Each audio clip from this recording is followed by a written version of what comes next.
les deux points sur la religion que la majorité des humains oublient en permanence. Ça veut dire quoi? C'est-à-dire que la majorité des humains, il y a deux points qui concernent la religion que la majorité des humains n'arrivent pas à enregistrer dans leur mémoire, n'arrivent pas à garder dans leur tête tout le temps, n'arrivent pas à les graver dans leur mémoire. Et bien sûr, cela exige un rappel permanent. C'est pour ça, ce rappel, vous le recevez à chaque fois que je vous parle d'Allah Azza wa Jal ou de la religion. Quels sont ces deux points qui sont très importants à savoir? Le premier point sur la religion que la majorité des humains oublient en permanence. Je vous ai dit la semaine dernière que din d'Allah, c'est un din qayyim. C'est-à-dire la créance du din, ce qu'attend Allah Azza wa Jal de nous, a une grande valeur inestimable et qui prime sur toute autre valeur. C'est ça, ad-din al-qayyim. Pourtant, la plupart des humains ne le gravent pas dans leur mémoire. Dans le Coran, il y a deux signes évidents, deux sourates et deux versets dans lesquels Allah Azza wa Jal dit « Pourtant, la plupart des humains ne le gravent pas dans leur mémoire » et qui concernent ad-din. Le premier point, c'est que ma conscience passe avant ma science. La majorité des humains ne le savent pas. C'est pour ça que vous allez trouver des gens qui vont poser des questions à des imams, à des rabbins, à des prêtres, à des religieux, par rapport à certaines choses que normalement leur conscience leur dit non, tu ne peux pas le faire. Mais attends, mais ta conscience passe avant ta science. Alors la science ici, c'est tout ce que tu as enregistré en plus de la science initiale qu'Allah Azza wa Jalla a mis en nous, qui est bien sûr les valeurs divines. Alors, la chose que la plupart des humains oublient, c'est d'écouter leur conscience. D'où j'ai ça? C'est dans ce signe. Alors redresse ta direction. Tu as une direction que tu dois prendre pour honorer la créance due. Quand tu as ta religion, c'est quoi? C'est une direction, c'est une voie, c'est un moyen de locomotion, c'est un moyen de transport qui va te transporter jusqu'à Allah Azza wa Jal. Alors redresse toujours ta direction, fais attention, pour honorer la seule créance due qui est commune à toute l'humanité, en te retournant vers le Créateur, indépendamment de toute appartenance. C'est pas grave si tu as une appartenance, mais tu te retournes en premier lieu vers Allah Azza wa Jal. Si la conscience qu'Allah Azza wa Jal a mis en toi, ta nature humaine saine qu'Allah Azza wa Jal a mis en toi, est contredite par ce que disent tes parents, les religieux que tu suis habituellement, ta religion, ta société, ton groupe, ton association ou autre. Non, laisse de côté. Selon ce qu'a initié Allah à l'origine pour formater la nature saine de chaque être humain. D'accord? Alors, Allah Azza wa Jal, dès le départ, il a formaté les humains, si on parle de l'information qui est chez les humains, de la même façon, selon une nature saine à chaque être humain. Et en plus, Allah Azza wa Jal, qu'est-ce qu'il a dit? Rien ne peut remplacer l'acte créateur d'Allah. C'est-à-dire, même si on essaie de changer de ta nature, etc., ta conscience, elle va toujours te dire, toujours te dire ce que tu dois faire, ce que tu ne dois pas faire.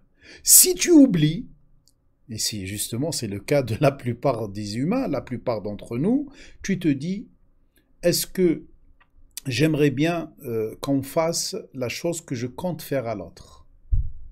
Simplement. Telle est la créance due dont la valeur est inestimable et qui prime sur toute autre valeur. Pourtant, la plupart des humains ne le gravent pas dans leur mémoire. Alors sache qu'il y a une information que si tu rates un petit peu le rappel, c'est pour ça qu'il y a le Jumu'ah, il y a le rappel hebdomadaire, tu vas l'oublier que ta conscience passe avant ta science. Ta conscience passe avant ce que te dictent tes parents. Ta conscience passe avant ce que te dicte ton intérêt. Ta conscience passe avant ce que te dictent tes habitudes, tes certitudes, les gens qui sont autour de toi, l'imam du coin, le prêtre de l'église, le rabbin de la synagogue, etc., etc., autant gouverneur. Bien sûr, vous allez me dire, l'islam, le christianisme, le judaïsme, les musulmans, les chrétiens, les bouddhistes, tout ça, c'est des religions culturelles, c'est-à-dire c'est des choses que les gens ont mis initialement pour aider les gens à comprendre le din d'Allah, simplement.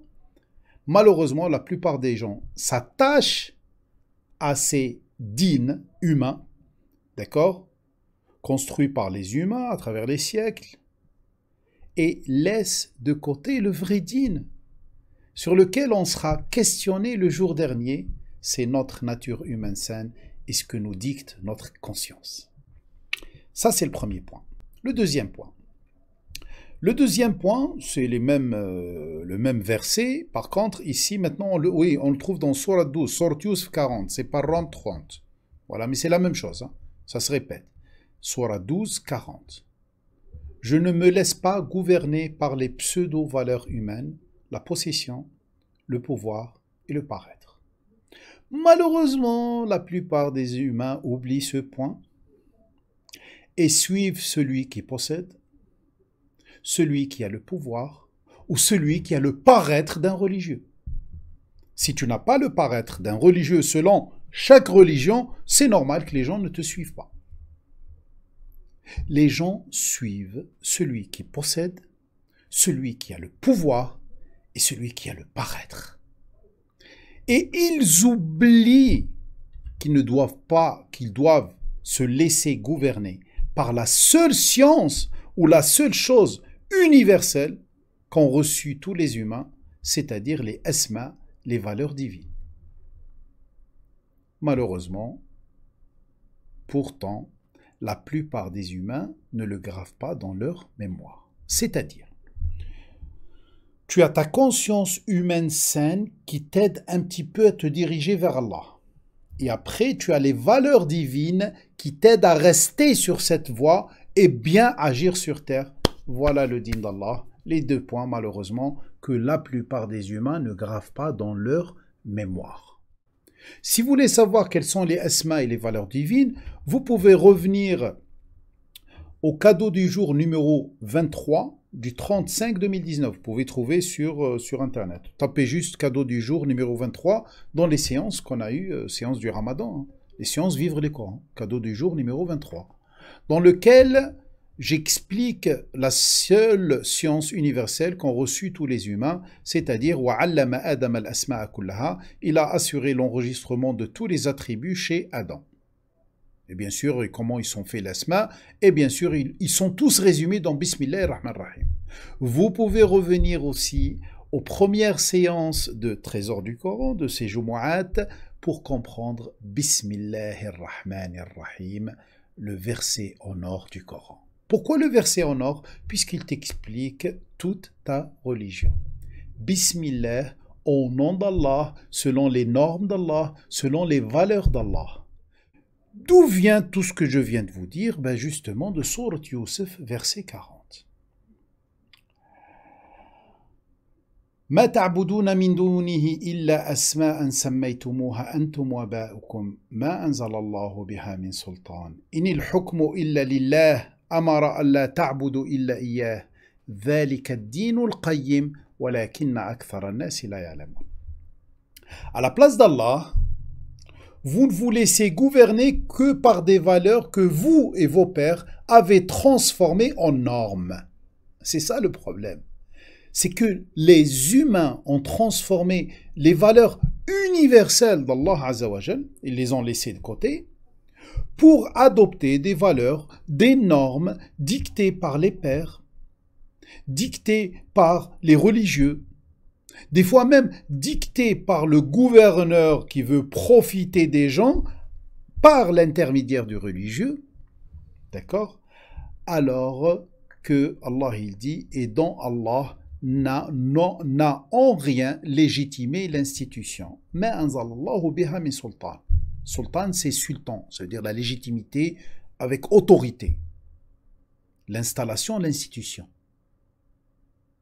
dont Allah n'a en rien légitimé l'institution. Comment Allah légitime l'institution? Un, à travers, bien sûr, ta conscience humaine saine. Deux, à travers cette science que tu as reçue des asma. Hein, tu sais très bien que Dieu ne peut pas te dire, lui, il s'interdit de faire certaines choses et après il te dit, fais-les. Et bien sûr, il y a après le kitab, le mode d'emploi qu'il envoie avec les prophètes. Et le dernier kitab qu'on utilise maintenant, le mode d'emploi, c'est le Coran, qui nous fait rappeler ces réalités. Et c'est ça l'importance de ces livres. Soyez-en sûrs, la quantification des valeurs n'appartient qu'à Allah. Al-Hukm, c'est la quantification des valeurs, n'appartient qu'à Allah, c'est-à-dire la quantification de la valeur de toute chose. C'est Allah. Et bien sûr, Allah, il parle directement à nous. Il n'a pas d'intermédiaire, Allah Azza wa Jal. Il envoie directement les messages en nous, à travers l'inspiration et à travers notre conscience humaine saine. Il a ordonné que vous ne vous laissiez gouverner que par lui. Allah ta'budu illa iyyah. Exclusivité, iyyah, comme iyyaka. Telle est la créance dont la valeur est inestimable et qui prime sur toute autre valeur. Pourtant, la plupart des humains ne le gravent pas dans leur mémoire. Si tu connais la valeur de l'acceptation de l'autre, du respect, de la considération, de l'appréciation, de l'écoute, de l'ouverture, la bienveillance, l'empathie, prendre soin, rahma, si tu connais tout ça, et tu les connais, eh ben tu connais Din. Si tu as une conscience éveillée qui n'est pas tuée, et ça, il n'y a que le kofar, la négation qui tue la conscience, sûr et certain que tu connais, elle est où la vérité. Pourquoi tu fais comme celui qui ne sait pas? C'est pour ça Allah Azza wa Jal, il dit, la majorité des humains ne l'enregistrent pas dans leur mémoire. La ya'lamoun. Vous savez, l'ilm, c'est la traduction habituelle du verset, ils ne le savent pas. Mais ils ne le savent pas. Ça veut dire quoi, savoir une chose? Savoir une chose, c'est bien la graver, l'enregistrer dans ta mémoire, et quand tu as besoin, tu peux l'utiliser à n'importe quel moment. C'est ça l'ilm et c'est ça l'alm. L'alm, savant, c'est quelqu'un qui a enregistré beaucoup d'informations et qui peut utiliser ces informations au bon endroit à n'importe quel moment. Alors c'est pour ça on dit enregistrer ou graver dans la mémoire. Mais la majorité des humains ne le gravent pas dans la mémoire. Bien sûr, moi, toi et tout le monde. C'est pour ça, ça exige un rappel permanent. C'est pour ça, Bismillahirrahmanirrahim, nous le rappelle tout le temps. Et je finis par un autre verset qui parle de Asma. Bien sûr, il y a beaucoup de signes qui parlent dans le Coran. Celui de 53-23, et je vous ai mis ici la traduction classique. Et ça, c'est la traduction halak. In hiya illa asma'un sammaytumuha antum wa aba'ukum ma anzala Allahu biha min sultan. Ce qu'on a mis tout à l'heure, ce ne sont que des valeurs que vous et vos pères avez transformées en normes et dont Allah n'a en rien légitimé l'institution. In yattabi'una illa adh-dhann wa ma tahwa al-anfus. Soyez-en sûrs, ils ne se laissent emporter que par la conjecture et le flux d'air creux du désir de leur âme. Le hawa, comme le huwa, vous savez, le huwa c'est le flux d'air creux, c'est le huwa, l'air. Alors, qu'est-ce qu'ils font ces gens-là, puisque ça les arrange des fois de suivre des valeurs qu'ont reçues des parents, ça les aide à posséder plus, ça les aide à travers leur paraître de trouver une légitimité auprès des gens, ça les aide à trouver plus de pouvoir, ils n'avaient pas de pouvoir, maintenant à travers des valeurs qui impose aux gens, il impose aux gens au nom de Dieu, ça y est, il a sa valeur auprès des gens. C'est pour ça qu'on a parlé de possession et de paraître au début du Jumu'ah et du pouvoir. Regardez juste, essayez de comparer les traductions. Ce ne sont que des noms, juste le mot nom. Le nom, c'est quoi? C'est une valeur que tu exprimes à travers un mot ou plusieurs mots. C'est une valeur que vous avez inventée. Voilà, alors que là, vous remarquez bien, antum wa aba'akum, que vous avez inventé, alors qu'Allah, il ne dit pas inventé, il dit sammaytumuha. Ça veut dire que vous avez donné une norme, vous avez donné une valeur. Tasmiya. Allah n'a fait descendre aucune preuve à leur sujet. C'est la même chose que je dis ici, simplement je le dis autrement. Ils ne suivent que la conjecture. La conjecture, vous savez, c'est presque certain. Attention, la conjecture, ce n'est pas la chose dont il y a un doute. La conjecture, je suis presque certain que c'est halal, je suis presque certain que c'est haram. Ça ne marche pas chez Allah, ça. Avan, ça ne marche pas chez Allah. La conjecture, ça ne marche pas. La conjecture, c'est une théorie pratiquement valable, mais elle n'est pas encore prouvée. Et les patients, bien sûr, c'est ça. Hein. C'est le flux d'air creux du désir de leur âme, ce que désire leur âme. Alors que la guidée leur est venue de leur Seigneur, pourtant le responsable de leur évolution leur avait bien fait parvenir la guidance. Et finalement, regardez, il n'y a pas vraiment une grande différence. Simplement, il suffit de se mettre en état de comprendre. Si je résume, deux choses qui sont liées à la religion que tu pratiques, que je pratique, que nous pratiquons. Peu importe ta couleur, la couleur de la culture que tu portes. Il faut que tu mettes dans ta tête que deux choses doivent primer, passer avant, dans le choix des choses que tu fais et que tu attribues à Dieu. 1. Ta conscience humaine saine. 2. Les qualités divines, les valeurs divines, les valeurs universelles, les normes divines. Voilà, c'est très simple. Normalement, personne ne va l'oublier. Vous verrez que si vous ne maintenez pas le rappel quotidien, hebdomadaire, mensuel, annuel avec Ramadan, etc., vous allez l'oublier quand vous êtes devant la pratique. Et souvent, vous allez complètement oublier cela. C'est pour ça qu'Allah Azza wa Jalla il a dit, et pourtant, la majorité des humains ne le gravent pas dans leur mémoire.